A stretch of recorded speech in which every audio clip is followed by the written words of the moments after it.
quite honest, I've also been reading in the papers the provisional results, the final results that had where the public had serious issues with them, and we shall definitely get involved in auditing not only the amount received but also the processes that have been taken through.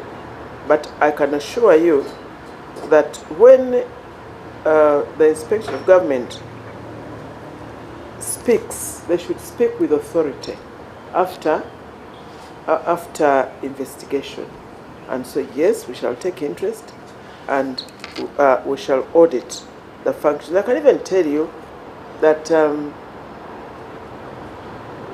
I think in the other financial year, 2022, we made UBOS staff pay back almost 8 billion or 1 billion? 1 billion staff whom we find culpable of misusing government funds.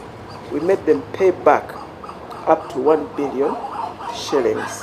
And this is an interesting case, which I assure you that we shall salt media.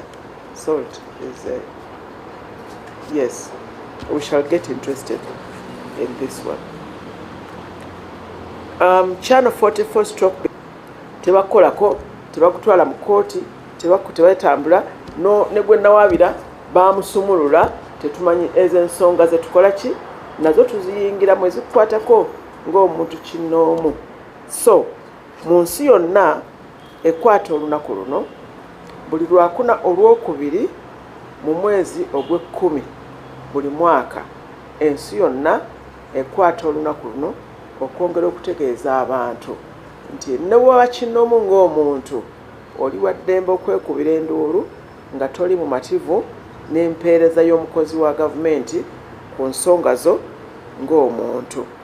Naye ffe nga Inspectorate of Government n'olunaku tujja kulukwata mu butongole nga November 6, era mujja kuba mutegeezebwa activities ezinaabeerawo okukwata olunaku luno. Era ategeezezza abantu nti mu mwaka gw'ensimbi ogwayita gumu gwokka twafuna abantu abasukka mu